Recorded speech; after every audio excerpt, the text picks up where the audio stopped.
అప్పుల బాధలు వెంటాడుతున్నాయా? అయితే 6 జేవిఆర్ వారి జాతిరత్నాలు ధరించండి. హలో అండి, అందరికీ నమస్కారం. నేను మీ కట్ట కార్తీక్. ఆంధ్రప్రదేశ్ నకిలీ మద్యం విషయంలో సూత్రధారులు ఎవరు, పాత్రధారులు ఎవరు, నకిలీ మద్యాన్ని పుట్టించింది ఎవరు, సప్లై చేసింది ఎవరు, దాని ఆధారంగా కుట్ర చేసింది ఎవరు, అన్ని విషయాలు కూడా నిన్న నకిలీ మద్యం కేసులో A1గా ఉన్నటువంటి జనార్దన్ రావు బయటపెట్టాడు. ఈ జనార్దన్ రావు బయట పెట్టేదానికంటే ముందే నేను చాలా కీలకంగా చెప్పాను, నకిలీ మద్యం విషయంలో జరుగుతున్న కుట్ర ఏంటి. నన్ను రెగ్యులర్గా ఫాలో అయ్యేవాళ్ళు, నా వీడియోలు రెగ్యులర్గా చూసే వాళ్ళకి జనార్దన్ రావు చెప్పేదానికంటే ముందే ఆంధ్రప్రదేశ్లో నకిలీ మద్యం పేరుతో జరుగుతున్న కుట్ర, ఈ నకిలీ మద్యానికి ఏపీ లిక్కర్ స్కామ్కి ఉన్నటువంటి అనుబంధం అన్నీ క్లియర్గా తెలుసు. నేను అందుకని చెప్తా ఉంటాను, అడ్డమైన వాదన వినిపించే వాళ్ళ వీడియోల కంటే కూడా ప్రజల పట్ల కన్సర్న్ తోటి, తెలుగు నేల మీద ప్రేమతోటి, తెలుగు వాళ్ళ మీద ప్రేమతోటి, బెదిరింపులకు లొంగకుండా, ప్రాణాలకు కూడా భయపడకుండా వీడియో చేసే మాలాంటి వాళ్ళని మీలాంటి వాళ్ళు ఆస్వాదించాలి. మీరు మా పట్ల కన్సర్న్ చూపించండి, మీకోసం నిలబడటానికి నేను ఎప్పుడు సిద్ధంగానే ఉంటాను. ఇక నకిలీ మద్యం విషయంలో నిన్న కూడా నేను వీడియో చేశాను. నకిలీ మద్యం లింకులు డాట్స్ కనెక్ట్ చేసి మీకు మీరే ఆలోచించుకోండి అని, అసలు ఆంధ్రప్రదేశ్లో నకిలీ మద్యం ఆనవాళ్ళ గురించి గతంలో కొన్ని సంవత్సరాల క్రితం నకిలీ మద్యం బయటపడ్డప్పుడు దాని వెనకాల ఉన్న వ్యక్తులు, వాళ్ళు ఏ పార్టీలో ఉన్నారు, ఈ విషయాలన్నీ కూడా వివరించుకుంటూ వచ్చాను. ఎప్పుడు విజయవాడ బార్లో కొన్ని సంవత్సరాల క్రితం నకిలీ మద్యం పట్టుబడి దాదాపు ఒక 7 ప్రాణాలు కోల్పోతే, ఆ బారు ఎవరిది, ఆ బారు ఓనర్ తర్వాత ఏ పార్టీలోకి చేరితే అతనికి ఎమ్మెల్యే టికెట్ వచ్చింది, అతని ఎమ్మెల్యే ఎలా అయ్యాడు, తర్వాత కార్పొరేషన్ చైర్మన్ కూడా అదనంగా ఎలా తీసుకోగలిగాడు, ఈ విషయాలన్నీ వివరించుకుంటూ వచ్చాను. జంగారెడ్డిగూడెంలో వైసీపీ హయాంలో కల్తీ మద్యం వల్ల జనాలు చనిపోయినప్పుడు దాన్ని ఎలా సహజ మరణాలుగా చిత్రీకరించే ప్రయత్నం జగన్మోహన్ రెడ్డి గారు చేశారు, అది ఎందుకు చేశారు అనేటువంటి విషయాన్ని నేను చెప్పుకుంటూ వచ్చాను. మిత్రులారా, మళ్ళా చెప్తున్నాను, నిన్న జనార్దన్ రావు బయటపెట్టిన విషయాన్ని ఒక్కసారి కోట్ చేస్తూ చెప్తున్నాను. జనార్దన్ రావు చెప్పింది ఏంది, జోగి రమేష్ అనేటువంటి వ్యక్తి, ఎవరతను వైసీపీ మాజీ ఎమ్మెల్యే, మాజీ మంత్రి కూడా. మంత్రి పదవి ఎలా వచ్చింది అతనికి, చంద్రబాబు నాయుడు ఇంటి మీదకి దాడికి పోయినందుకు వచ్చింది అతనికి. అంతమించి వేరే కారణాలేం నేను అనుకుంటా, మీరేమైనా అనుకుంటే కామెంట్ చేయండి. ఆ జోగి రమేష్ అండతోటి దండతోటి అతని మిత్రుడైనటువంటి జనార్దన్ రావు చిన్నప్పటి నుంచి తెలుసంట. జనార్దన్ రావు చెప్తున్నాడు ఆ వీడియోలో, అతని అండతోటి దండతోటి వైసీపీ పరిపాలన నకిలీ మద్యం తయారు చేయటం స్టార్ట్ చేశారట. ఎక్కడ ఫస్ట్ ఇబ్రహీంపట్నం అనుకున్నారట, కాదు తంబలపల్లి వెళ్ళి చేయమన్నారట, తంబలపల్లిలో మొలకల చెరువులు అక్కడ చేశాడట. ప్రభుత్వం మారిన తర్వాత కూటమి ప్రభుత్వం అధికారంలోకి వచ్చినందుకు నకిలీ మద్యం తయారీని ఆఫ్ చేశాడట. మళ్ళా జోగి రమేష్ ఫోన్ చేసి, అధిష్టానం ఆదేశాలతో చెప్తున్నాను, మళ్ళా తయారు చేసి నువ్వు మాత్రం ఇక్కడ ఉండకు, విదేశాలకు వెళ్ళిపో, కావాలంటే మనం ఎక్సైజ్ శాఖకి లీక్ చేసి దాన్ని పట్టిద్దాం, కూటమి ప్రభుత్వం మీద అబాండా లేపిద్దాం, ఈ ప్రభుత్వాన్ని బదనాం చేద్దాం అని చెప్పాడంట. నీ ఆర్థిక కష్టాలని నేను తీరుస్తానని అభయవ్యవస్థ ఇచ్చాడట. మరి పెద్ద నాయకుడు కదా, ఒక మాజీ మంత్రి కదా, ఒక మాజీ ఎమ్మెల్యే కదా, అతను చెప్పాడంటే అధిష్టానం ఆదేశాలు అంటే జగన్మోహన్ రెడ్డి గారి స్థాయిలో ఆదేశాలు ఉన్నాయి అంటే నిజంగానే నా ఆర్థిక కష్టాలన్నీ పోతాయి, వాళ్ళు ఏదైనా కుట్ర చేసుకొని నాకేం సంబంధం అని చెప్పేసి ఇతను వచ్చి వాళ్ళు చెప్పిన మేరకు తయారు చేయడం స్టార్ట్ చేశాడట. ఇబ్రహీంపట్నం ఇదో మళ్ళీ మొలకల చెరువు అంటే అక్కడికే పోయి తయారు చేయడం స్టార్ట్ చేశాడట. తయారు చేశాడు, వాళ్ళు ఒక యూనిట్ అంతా పెట్టుకున్నారు, అంతా బాగానే ఉంది. ఒక రూమ్లో అంటే దీనికి అనుసంధానం ఆఫ్రికాలో ఆల్రెడీ వీళ్ళు వ్యాపారం చేస్తున్నారట. ఆఫ్రికాలో వచ్చినటువంటి ఆలోచన ఇక్కడ ఇంప్లిమెంట్ చేశారట. ఆఫ్రికా అంటే నేను నిన్నే చెప్పాను, వైఎస్ అనిల్ రెడ్డి గారు, వైఎస్ సునీల్ రెడ్డి గారు వాళ్ళకు కంపెనీ రెడ్డిస్ గ్లోబల్ ఇండస్ట్రీస్ పేరుతో ఉండేదని చెప్పేసి దాన్ని సీజ్ చేశారని చెప్పేసి దానికి సంబంధించిన విషయాలు కూడా బట్టబయలైపోయినాయి. దానికి సంబంధించినటువంటి ఆ కంపెనీని సీజ్ కూడా చేశారు ఆఫ్రికా ఖండంలో. ఎందుకు, అక్కడ ప్రజలు తిరుగుబాటు చేశారు, ఇక్కడ నకిలీ మద్యం తయారవుతుంది, దీనివల్ల మా ప్రాణాలు పోతున్నాయని అక్కడ ప్రజలు తిరుగుబాటుని అక్కడ ప్రభుత్వం అర్థం చేసుకుంది, ప్రజల నిరసన అర్థం చేసుకొని ఆ కంపెనీని సీజ్ చేసింది. చూడండి ఎంత ప్లాను, ఆఫ్రికా నుంచి ఆంధ్ర వరకు నకిలీ మద్యాన్ని వైసీపీ పార్టీ ఏరులై పాలించింది.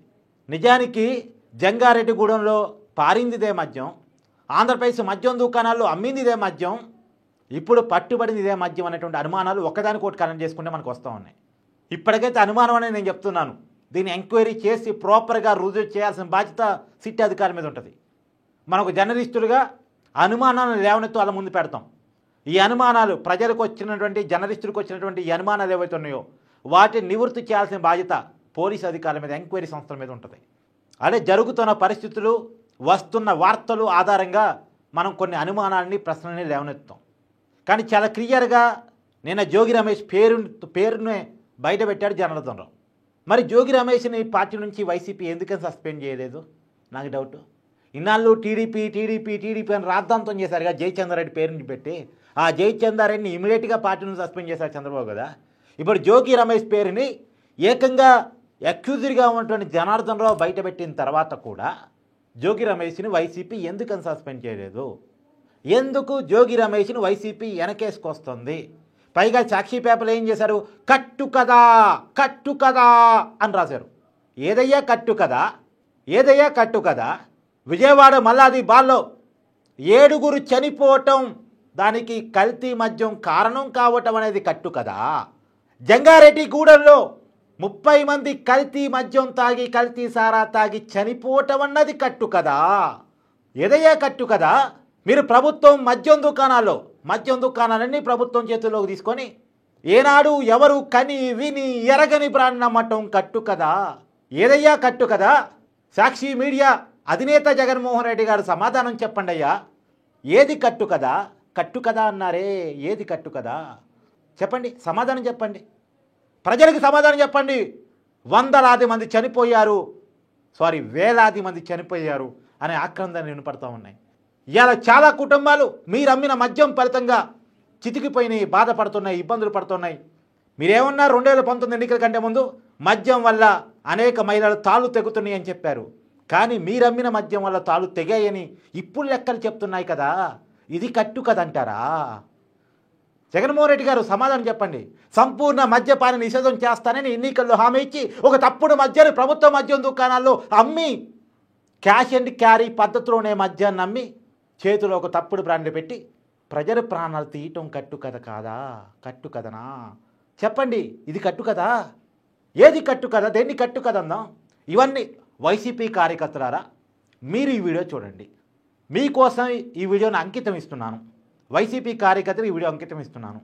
ఎందుకు అంకితం ఇస్తున్నానంటే, దయచేసి దీంట్లో రాజకీయాలను జొప్పించకండి. మీకు జగన్మోహన్ రెడ్డి అంటే ఇష్టం కాబట్టి వాళ్ళు ఏం చేసినా కరెక్టే అంటే, రాష్ట్ర ప్రజలను తగలబెట్టినా కరెక్టే అంటే నేను చేయగలిగింది ఏం లేదు. గత 5 సంవత్సరాల కాలంలో ప్రభుత్వ మద్యం దుకాణంలో ఏ మద్యాన్ని అమ్మారో మీకు తెలుసు, ఏ పద్ధతిలో అమ్మారో మీకు తెలుసు. ఎందుకంటే పోయిన ప్రాణాలు మద్యం తాగటానికి అలవాటైపోయినోడు మొత్తం టీడీపీడో, జనసేనోడో, బీజేపీడో కాదుగా. మద్యానికి బానిసైన వాళ్ళలో వైసీపీ అభిమానులు కూడా ఉంటారుగా. వాళ్ళు తాగింది కూడా అదేగా. వాళ్ళ ప్రాణాలు కూడా ఇబ్బంది జరిగిందిగా. సో మీ కుటుంబ సభ్యులకి ఇబ్బంది కలిగినప్పుడు కూడా దీంట్లో రాజకీయాలు ఆలోచించొద్దు. తప్పు ఎవరు చేసినా తప్పే అందాం. నేను ఎందుకు ఎక్కువగా జగన్మోహన్ రెడ్డి గారిని వ్యతిరేకిస్తున్నానంటే, ఈ వైఖరి మారాలి కాబట్టి, ఈ ఆలోచన మారాలి కాబట్టి, ఈ పద్ధతులు మారాలి కాబట్టి. ఈ పద్ధతులు, ఈ ఆలోచనలు, ఈ విధానాలు, ఈ కుట్రలు మారిస్తే మనం రాజకీయాన్ని న్యూట్రల్గానే చూస్తాం. న్యూట్రల్గానే చూడాలి కూడా. మేము జర్నలిస్ట్గా న్యూట్రల్గానే చూస్తాం. కానీ మంచిని మంచిగా, చెడుని చెడుగా విశ్లేషణ చేయడం మా బాధ్యత.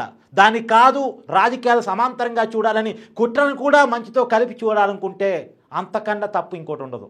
ప్రజలకి వాస్తవాలు చెప్పలేకపోవటం, లొంగిపోవటం, దానికంటే జర్నలిజం మానేసి ఇంట్లో మూలన కూర్చోవడం చాలా నయం. అందుకనే అలా మూలన కూర్చోలేక ప్రశ్నించే గొంతుగ్గా ఒక తప్పును తప్పుగా ఎత్తి చూపుతున్నాం. దాంట్లో తప్పుల్లో జగన్మోహన్ రెడ్డి గారి తప్పులు కనపడుతున్నాయి పెద్ద ఎత్తున కాబట్టి, ఆ కుట్రలు కనపడుతున్నాయి కాబట్టి, రాష్ట్ర ప్రజల పట్ల అవి ఇబ్బందికరంగా ఉన్నాయి కాబట్టి దాన్ని ఎత్తి చూపాల్సి వస్తూ ఉంది.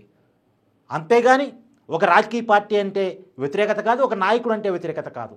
మిత్రులారా, అది గమనించండి. మీరే కామెంట్ చేయండి. మీ రోజువారీ జీవితంలో మీకు వైసీపీ పరిపాలన కాలంలో అమ్మిన బ్రాండ్ ఏంటి? ఏ బ్రాండ్ మీకు మద్యం షాపులు అవైలబుల్గా ఉన్నాయి? దయచేసి రాజకీయాలకు అతీతంగా మీకు ఎదురైన అనుభవాన్ని కామెంట్ చేయండి. దీంట్లో రాజకీయాలు చూడకుండా మీకు ఎదురైన అనుభవాన్ని చూడండి. జంగారెడ్డిగూడెం వాళ్ళు ఈ వీడియో ఎవరైనా చూస్తూ ఉంటే, మీ ప్రాంతంలో 30 మంది చనిపోవడానికి నిజమైన కారణాలు మీకు అనిపించింది కామెంట్ చేయండి. మల్లాది బారులో చనిపోయినటువంటి 7 కుటుంబాలకు సంబంధించిన వాళ్ళు, వాళ్ళకు తెలిసిన వాళ్ళు, వాళ్ళ బంధువులు, స్నేహితులు ఎవరన్నా ఈ వీడియో చూస్తూ ఉంటే ఆ రోజు జరిగిన సంఘటన ఒకసారి కామెంట్ రూపంలో ప్రజలకు తెలియజేయండి దయచేసి. మనం మౌనంగా ఉంటే అబద్ధాన్ని నమ్మే అవకాశం ఉంటుంది. బలంగా, దృఢంగా, పిడికలు బిగించి భయపడకుండా నిజాన్ని చెప్పగలగాలి మనం. నిజాన్ని చెప్పకపోతే అబద్ధం రాజ్యమేది, అసహనం, విద్వేషం రాజ్యమేదే అవకాశం ఉంటుంది. ఇంకో ఒక లాజిక్ ఆలోచించండి. అన్నమయ్య జిల్లా, చిత్తూరు జిల్లా, ఉమ్మడి చిత్తూరు జిల్లా, ఇప్పుడు అన్నమయ్య జిల్లా ఏదైనా కావచ్చు, ఇదంతా పెద్దిరెడ్డి గారి రాజకీయ కోట. ఎవరు అధికారంలో ఉన్నా ఆయనకి ఒక మంచి కమాండింగ్ ఉంది ఆ ప్లేస్లో. పొంగనూరు ఎమ్మెల్యేగా ఇప్పుడు కూడా ఇంత కూటమి వేలో కూడా పెద్దిరెడ్డి రామచంద్రారెడ్డి గారు గెలిచారు. పెద్దిరెడ్డి ద్వారకానాథరెడ్డి గారు తంబలపల్లి ఎమ్మెల్యేగా ఉన్నారు. మిథున్ రెడ్డి గారు రాజంపేట ఎంపీగా ఉన్నారు. ఆ జిల్లాలో క్రియాశీల నాయకుడైన. ఈ ముగ్గురికి తెలియకుండా నకిలీ మద్యాన్ని జయచంద్రారెడ్డి తయారు చేశాడా? ఒకవేళ దీన్ని ఎందుకు వాళ్ళు పాయింట్అవుట్ చేయలేదు, ఎందుకు ఎక్సైజ్ శాఖ అధికారులు పట్టుకునేంత వరకు వాళ్ళు ఎక్స్పోజ్ చేయలేదు, పట్టించలేదు ప్రభుత్వానికి? సహజంగా టీడీపీ రాజకీయంగా దొరికే అంశాన్ని వైసీపీ వదులుకుంటుందా? పెద్దిరెడ్డి గారు వదులుకుంటారా? కానీ ఎందుకు వదిలేశారు దీన్ని? అంటే ఏం అండర్స్టాండింగ్ ఇక్కడ ఉంది? ఒక లాజిక్ ఆలోచించండి భయ్య. నేనేమంటున్నా అంటే రాజకీయాలు ఖచ్చితంగా లాజిక్లు ఆలోచించండి. రేపు ఎవడో ఎంక్వైరీ తెలుస్తాడు, ఏదో మనకు అన్ని సమాధానం చెప్తాడు అని కాదు. మనకు మనంగా బుర్ర పెట్టి ఒక ప్రశ్న వేసుకుని సమాధానానికి అన్వేషించండి. అర్థమైపోయింది, మొత్తం అర్థమైపోయింది, మొత్తం కుట్రంతా అర్థమైపోయింది. ఈ కూటమి ప్రభుత్వాన్ని అంటే ఎందుకు కూటమి ప్రభుత్వాన్ని బదనం చేయాలనుకుంటున్నారు అంటే ఏపీ లిక్కర్ స్కామ్ ఒక కీలకమైన దశలో ఉంది. సరే, ఇప్పుడు బెయిల్స్ వచ్చాయి కాబట్టి ఈ కేసులో కేవలం టెక్నికల్ ఎవిడెన్స్ ఉంది కాబట్టి అది ఏసీబీ కోర్టు సాటిస్ఫై కాలేదు కాబట్టి హైకోర్టు సిట్టు ఎంక్వైరీకి వెళ్ళింది కాబట్టి అక్కడ నడుస్తుంది. కానీ నిజానికి ఏపీ లిక్కర్ స్కామ్ అనేది కీలకమైన దశలో ఉంది. ఒకవైపు ఈడీ ఎంటర్ అయ్యి ఉంది. ఈడీ ఎంటర్ కనుక సీరియస్గా అయ్యి వైఎస్ జగన్మోహన్ రెడ్డి గారి కనుక ఏపీ లిక్కర్ స్కామ్లో అరెస్ట్ అయితే మిగతా కేసుల్లో అరెస్ట్ కావటం వేరు, లిక్కర్ కేసులో అరెస్ట్ కావటం వేరు. ఏపీ లిక్కర్ స్కామ్లో అరెస్ట్ అయితే సానుభూతి కూడా రాదు. ఎందుకంటే మనకు ఉదాహరణ కేజ్రీవాల్ కనపడుతున్నాడు. ఒక మాస్ లీడర్, ఢిల్లీకి 3 సార్లు ముఖ్యమంత్రిగా పనిచేసిన అనుభవం ఉండి అక్కడ రాజకీయ పార్టీ ద్వారా దేశం మొత్తం ఎమర్జ్ అయినటువంటి రాజకీయ నాయకుడు కేజ్రీవాల్. ఆమ్ ఆద్మీ పార్టీని ఢిల్లీలో పెట్టి అధికారం తీసుకురావడమే కాదు, ఢిల్లీ అధికారాన్ని చూపించి పక్కనే ఉన్న పంజాబ్లో కూడా అధికారాన్ని వచ్చి దేశవ్యాప్తంగా అనేక రాష్ట్రాల్లో శాఖలు విస్తరించి చాలా రాష్ట్రాల్లో ఎన్నికల్లో కూడా పోటీ చేసేంత పెద్ద పార్టీగా, ఓ జాతీయ పార్టీగా ఎదిగినటువంటి వ్యక్తి ఆమ్ ఆద్మీ పార్టీ కేజ్రీవాల్. ఆ వ్యక్తి లిక్కర్ స్కామ్లో ఇరుక్కుని ముఖ్యమంత్రి పదవిని కోల్పోవటమే కాదు, మొన్న ఎన్నికల్లో ఎమ్మెల్యేగా కూడా వెళ్ళలేకపోయాడు. అంటే మిగతా కేసుల్లో అరెస్ట్ కావటం వేరు, లిక్కర్ కేసులో అరెస్ట్ కావటం వేరు. మన తెలుగు నేల మీద తెలంగాణలో కల్వకుంట్ల కవిత, కేసీఆర్ కూతురు లిక్కర్ స్కామ్లో అరెస్ట్ అయితే అదే టైంలో పార్లమెంట్ ఎన్నికలు జరిగితే ఒక్క సీటు కూడా బీఆర్ఎస్ పార్టీకి రాలేదు. ఎందుకంటే కవిత అరెస్ట్ పట్ల సానుభూతి లేదు కాబట్టి. ఇది నిజం. కాబట్టి ఏపీ లిక్కర్ స్కామ్లో అరెస్ట్ అయితే సానుభూతి రాదు అనేటువంటి విషయం జగన్మోహన్ రెడ్డి గారికి ఐడియా ఉంది కాబట్టి తనకంటిన బురదని కూటమి ప్రభుత్వానికి పొయ్యాలి. ఈ లిక్కర్ స్కామ్ని డైల్యూట్ చేయాలి, సైడ్ ట్రాక్ చేయాలి. నకిలీ మద్యం అనేటువంటి దాన్ని ఇప్పుడున్నటువంటి కూటమి ప్రభుత్వానికి అందించాలి అని అంటించే ప్రయత్నం చేశారు. డబ్బుకు లొంగే టీడీపీ వాళ్ళు ఒకరిద్దరు సహకరిస్తే సరిపోద్ది అనుకున్నారు. వాళ్ళు అనుకున్న జయచంద్రారెడ్డి సహకరించాడు. దీన్ని పట్టుకుంది ఎక్సైజ్ శాఖ పోలీసులు, కూటమి ప్రభుత్వం. పట్టుకున్న మరుక్షణం తన మన భేదం లేకుండా ఎవరు దీని వెనకాల ఉన్నారు అనేటువంటి పేర్లు బయటకు వచ్చాయో వాళ్ళ మీద సస్పెన్షన్ వేయటం కూడా వెనకాలేదు టీడీపీ పార్టీ. ఇవాళ చెప్పండి, ఇక పుట్టోలు చెప్పి జగన్మోహన్ రెడ్డి గారు చెప్పండి. అయ్యి జగన్మోహన్ రెడ్డి గారు వింటాం. ఇదిగో పుట్టోలు చూడండి ఇబ్రహీంపట్నంలో అన్నారు. ఆ పుట్టోలు 2023 నుంచి ఉన్నాయట. మీరు అధికారంలో ఉన్నప్పటి నుంచే. ఏం చెప్తారు? కట్టు కదా అంటారా? మూలకర చెరువు పుట్టోలు చూడండి, పాలకొల్లు పుట్టోలు చూడండి, కుటీరు పరిశ్రమ చూడండి గుంటూరు అన్నారు. మీరున్నప్పుడే జరిగాయట. నకిలీ మద్యం గురించి జగన్మోహన్ రెడ్డి గారు మాట్లాడటం దెయ్యాలు వేదాలు వలించే అందంగా ఉంటుంది. కానీ రాజకీయం ఎలానే చేయండి. రాజకీయాల్లో సహజంగా అవినీతి ఉంటుంది, రాజకీయాల్లో మోసం ఉంటుంది, రాజకీయాల్లో నీతి బాహుల్యం అంటే అబద్ధాలు ఉంటాయి, అన్నీ ఉంటాయి. హామీలు ఇవ్వటం, మోసం చేయటం ఇవన్నీ ఉంటాయి. కానీ ఇలా ప్రజల ప్రాణాలు తీసే కుట్రలు ఉంటే మాత్రం మనం సహించకూడదు. ప్రజల ప్రాణాలతో చెలగాటం ఆడటాన్ని మాత్రం మనం సహించకూడదు. అంతిమంగా మనకి మంచి చేయకపోయినా పర్లేదు, కానీ చెడు చేసే రకంగా రాజకీయం ఉంటే మనం దాన్ని సమర్థించాల్సిన అవసరం లేదు. అలాంటి వ్యక్తిను, అలాంటి రాజకీయ పార్టీను సమర్థించాల్సిన అవసరం లేదు అనేటువంటిది నా వ్యక్తిగత అభిప్రాయం. మీరు కూడా కామెంట్ రూపంలో తెలియజేయండి మీ అభిప్రాయాన్ని కూడా. Thank you.